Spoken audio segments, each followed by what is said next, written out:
Top restaurants ఉన్న street ఫుడ్కు ఉన్న డిమాండే వేరు. చిన్నగా స్టార్ట్ చేసిన వాళ్ళు కోట్ల రూపాయలు సంపాదిస్తున్నారు, ఇంకా సంపాదిస్తున్న వాళ్ళు చాలామంది ఉన్నారు. అయితే ఆ బిజినెస్ ప్రజెంట్ ఎలా నడుస్తుంది ఒకసారి చూద్దాం.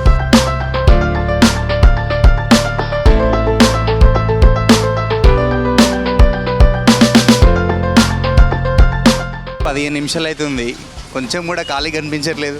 అవునా, ఇట్నే ఉంటుంది గిరాకీగా. ఎలా నడుస్తుందమ్మా ఇప్పుడు? బాగానే నడుస్తుంది అన్న, కొంచెం తక్కువైంది గిరాకీ. ఫేమస్ అంటగా మీరు. దేవుని దయ వల్ల అయితే అయినా చెప్పలేము ఇక, అందాదా ఇక పోతాయి 200 దాకా. ఇక్కడ మీది? మేము ఇక్కడనే బంజారాహిల్స్లో ఉంటాం నాన్న, మా ఊరైతే వరంగల్. మేము వచ్చి 40 సంవత్సరాలు అవుతుంది ఇక్కడనే. ఎన్ని సంవత్సరాల నుంచి స్ట్రీట్ ఫుడ్ అమ్ముతారు? పెట్టి 20 సంవత్సరాలు అవుతుంది నాన్న, 18-19 సంవత్సరాలు అవుతుంది. ఇదే ఏరియాలో ఇక్కడనే కూర్చున్నాయి ఇక, ఇంకా గదల్లో ఎన్నుండి. అంటే పొద్దున్న లేస్తారు, మీరే చేస్తారా? వంటలన్నీ చేసేవాళ్ళు ఉన్నారా? నాన్న మన్మడు మన్మరాలు పనులు ఉన్నారు, ఇంకా 3 10 మంది 8 మందిని చేస్తాం నాన్న. ఒక్కరితోటి అవుతుందా నాన్న? భార్యాభర్తల వంటలే, పిల్లలు కొడతారు, మొగల తిడతారు, వంటలే కౌసరిగా. పని చేస్తారు మీ దగ్గర? మా దగ్గర మేమే ఉన్నాం పనులని. వచ్చిన వాళ్ళకి భోజనంతో పాటు మంచిగా ప్రేమగా మాట్లాడాలి కదా నాన్నగా. అమ్మా రేట్ ఎంత ఏమేమి ఉన్నాయి? నాన్ వెజ్ కొన్నేమో 120 నాన్న, కొన్ని 150. మటన్ లివరు, చికెను, తలకాయ కూర ఇవి 150. రోజు ఇవన్నీ ఉంటాయి ఐటమ్స్ ఏమేమి ఉంటాయి నాన్న.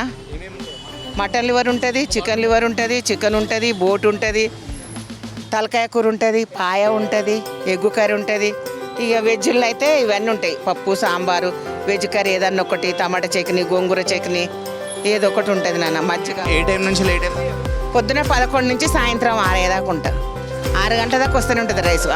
అంటే మామూలుగా వేసుకొని వస్తా, ఇక సరిపోయేంత వేసుకొని వస్తా, మళ్ళీ అయిపోతా అంటే ఇక 2 ఆటోలు నాన్న పిల్లలు సప్లై చేస్తూనే ఉంటారు. చాయ్ గిట్లా తాగి 5:30కు స్టార్ట్ చేస్తాము. 11, 10, 10:30 వరకు ఇక్కడ ఉంటా. 10:30, 11 గంటల వరకు ఇక్కడ ఉంటా. రాగులు చిప్పరి గాంధీ వస్తారు, పిట్టు బాబు వస్తాడు వాళ్ళతోటి. మొన్ననే వచ్చిండు 28కి రాగులు చిప్పరి గాంధీ 10 మందిని తీసుకొని వచ్చాడు. ఇంత కష్టపడుతున్నారు, ఇంత చేస్తారు, కానీ మీకు కూడా కొన్ని కష్టాలు ఉంటాయి. అంటే ఎలాంటి స్ట్రగుల్స్ వస్తాయి కదా? కష్టాలు వస్తాయి ఇక, మనసులో ఉన్నప్పుడు కష్టాలు రావా నాన్న. ఇప్పుడు ఇక కొత్త సీఎం వచ్చింది కాబట్టి ఇల్లు ఇక్కడ ఉన్నది వచ్చి కొంచెం టైట్ అవుతుంది నాన్న. ఇల్లు ఇక్కడ లేకుంటే కేసీఆర్ ఉన్నప్పుడు కొంచెం టైట్ లేకుండే.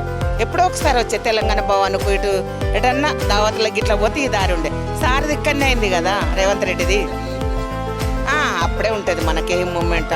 నార్మల్ ఏమన్నారు నాన్న, మంచిగానే ఉండదు నాన్న. గవర్నమెంట్ది మనం ఎందుకు అంటాం కానీ మంచిగానే ఉండదు. సీఎం వచ్చినప్పుడే కొంచెం మూమెంట్లా కొంచెం తీయమంటారు. సార్ మన నెలకి మళ్ళీ ఏం సంపాదిస్తావు నాన్న నెలకు? అందాదా ఏం సంపాదించలేవు నాన్న. ఖర్చులండి వంగ రోజు 1000 రూపాయలు మిగిలిన చాలు.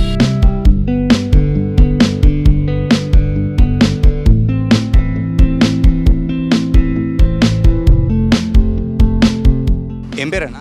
నా పేరు రవికుమార్ అన్న. ఎట్లుంది ఫుడ్?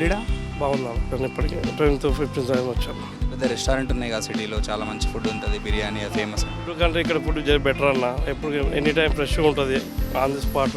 నాన్ వెజ్ కానీ వెజ్ కానీ ఏది అన్నీ బాగుంటాయి. ఇది బాగుండదని చెప్పడం లేదు. ఏ కర్రీస్ అయినా సరే, వెజ్లో కానీ నాన్ వెజ్లో కానీ, ఇటు బోటీ కానీ, చికెన్ కానీ, మటన్ కానీ, తలకాయ కూర కానీ ఏదైనా బాగా ఉంటుంది ఇక్కడ. నార్మల్ రేట్ ఉంటుంది, అంటే రీజనబుల్. అంటే ఒక సామాన్య వాడిని రాపిడే చేస్తాను నేను. నా బడ్జెట్ ప్రకారంగా ఇక్కడ మంచి ఫుడ్ దొరుకుతుంది, టైం కూడా మంచి సెట్ అవుతుంది. వచ్చారు? నేను గజ్వేల్ నుంచి వచ్చాను. గజ్వేల్ మా ప్రాపర్. ఇక్కడ రాపిడే చేస్తాను హైదరాబాద్లో. ఇక్కడ ఒకవేళ ఈ సరౌండింగ్ లోకల్ లేకపోతే బయట ప్రిపేర్ చేస్తాను, లేదు అంటే మ్యాక్సిమం ఇక్కడే తినేస్తాను.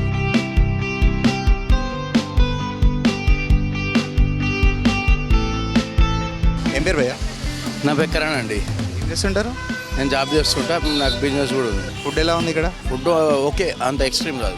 సిటీలో చాలా టాప్ రెస్టారెంట్స్ ఉన్నాయి, మంచి రెస్టారెంట్స్ ఉన్నాయి కదా. స్ట్రీట్ సైడ్ ఫుడ్ మీద మీ ఒపీనియన్? స్ట్రీట్ సైడ్ ఫుడ్లో కొన్ని చోట్లలో చాలా బాగుంటుంది, కొన్ని చోట్లలో నార్మల్గా ఉంటుంది. క్వాలిటీ పరంగా కొన్ని చోట్లలో క్వాలిటీ పరంగా అందరు బాగానే పెడతారు, కానీ ఇప్పుడు మెస్లన్నీ పడిపోయినాయి. దీంతో ఈ రోడ్ సైడ్ స్ట్రీట్ ఫుడ్ తోటి మెస్లన్నీ క్లోజ్. ఎందుకంటే ఇప్పుడు ఇది మెస్లల్లో సోడాలు అవి ఇవి యాడ్ చేస్తుంటారు కాబట్టి, సో దానికి డిమాండ్ తగ్గిపోయింది. వీళ్ళ జెన్యున్ ఫుడ్ కంపేర్ టు వీళ్ళు మెస్ల కంటే వీళ్ళే బెటర్. 100%, అలా డౌటే లేదు. సో ఇది ఓవరాల్గా మనం చూసాం కదా. అంటే బయట ఉన్న మెస్లు ఆ టాప్ రెస్టారెంట్స్తో పోల్చుకుంటే స్ట్రీట్ సైడ్ ఫుడే చాలా బెటర్ అంటున్నారు. రీజన్ ఏంటంటే మెస్లలో కావచ్చు, అక్కడ కొంచెం ఫుడ్లో సోడా అలాంటివి కలుపుతున్నారు. ఇక్కడైతే ఫ్రెష్ ఫుడ్ ఉంటుంది ఎవ్రీడే వాళ్ళు చేసిన ఫుడ్డే అమ్ముతున్నారు కాబట్టి బాగుంటుందని చెప్తున్నారు.